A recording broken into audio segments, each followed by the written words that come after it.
Hello and welcome. I'm Cynthia Covey-Haller, the oldest of Stephen and Sandra Covey's 9 children. As I am known as the mother hen in our family, it is my privilege to share a personal tribute to our dad. We've called it a Covey family tribute to a highly effective father. There is no doubt that our father's habit of sharpening the saw ultimately saved a life that day in Montana.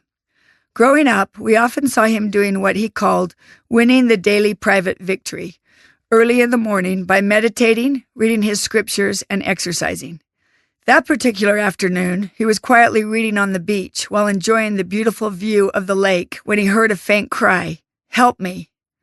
Using the binoculars he always seemed to carry with him to search for wildlife, he zoomed in on a fisherman's float tube out in the lake. Someone was desperately hanging on to the edge, about to fall into the ice-cold water. Quickly, our father jumped on his jet ski and reached the tube where he found a heavily intoxicated man. He pulled him onto his jet ski and brought him back to shore. He then searched for the man's family at a nearby campground and found they were totally unaware he was even missing, as they had been drinking as well. A few years later, the man he rescued related this story to a large group, claiming it was a turning point in his life.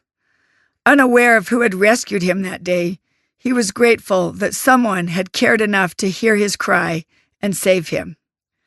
This incident is symbolic of our father, Stephen R. Covey, who was a type of lifeline, not only to his posterity of 9 children and 55 grandchildren, but also to a multitude of people and organizations who have been inspired and forever changed by the 7 habits of highly effective people. He always acknowledged he didn't invent these habits, as they were based on universal principles or natural laws, such as responsibility, integrity, abundance, and renewal. But he also believed that common sense isn't always common practice, and thus he devoted his life to getting his message to as many people as possible. After his passing in July of 2012, our family realized the scope and magnitude of his lifelong mission to unleash human potential. We were overwhelmed by the thousands of emails, letters, notes, visits, and calls from people all over the world who wanted to share their own personal stories of how he also threw them a lifeline and rescued them from such things as a life without purpose, being an ineffective leader of a company, a failing marriage, a damaged relationship, or overcoming an abusive upbringing. Over and over, we heard experiences of how our father had the unique ability to affirm the one while also literally inspiring millions with his principle-centered approach to living. Dad was a man for all seasons and lived with integrity. Throughout the years, he had many opportunities to train world leaders and heads of state and considered it a great privilege and responsibility. Once during a discussion, when everyone in the group was criticizing the then current U.S. president, he remained noticeably silent. When asked why he hadn't joined in the melee, he simply responded, "I may have the chance to influence him someday, and if I do, I don't want to be a hypocrite."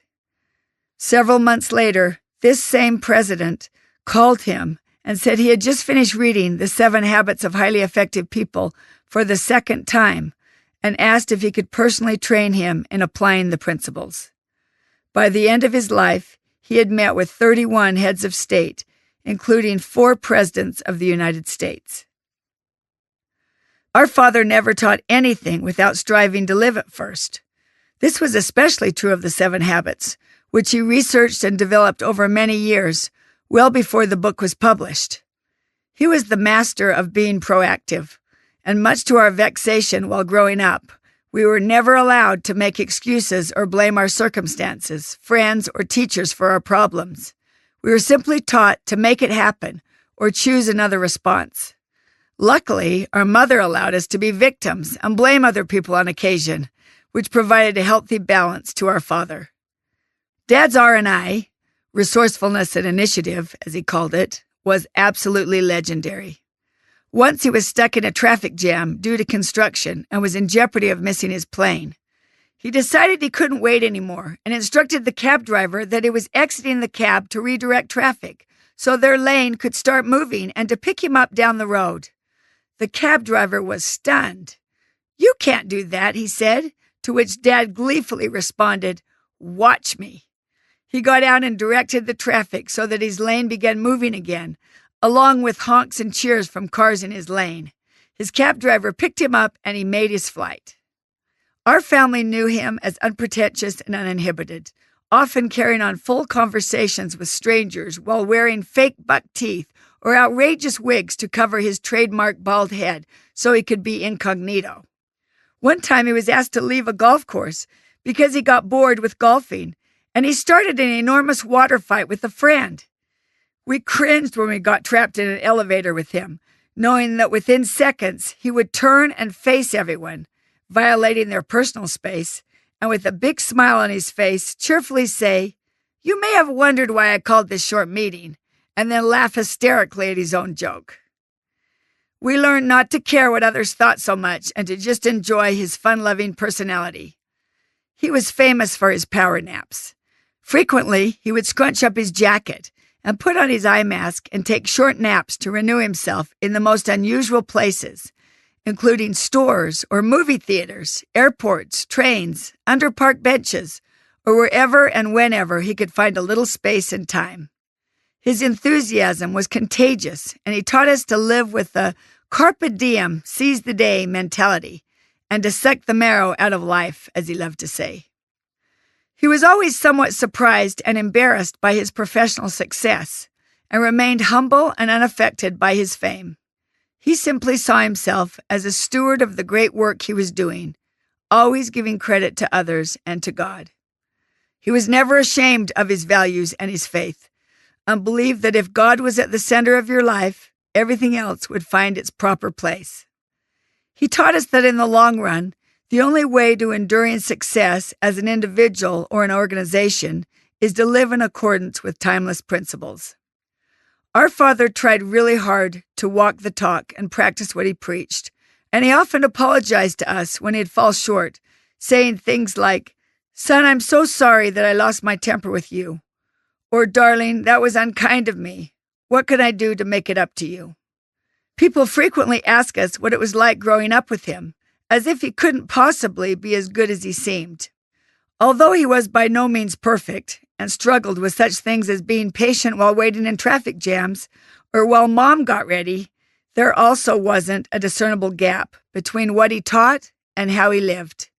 He was who you thought and hoped he would be. Perhaps the greatest compliment we can pay our father is this: as good as he was in public as an author and teacher, he was even better in private as a husband and father. And we loved him for that consistency. We all knew that Dad would rather spend time with his family than anyone else, and he proved it by how he managed his time and put first things first. Though he traveled a lot under many demands on his time, he rarely missed anything really important to us, like a birthday or a basketball game, sometimes planning up to 2 years in advance.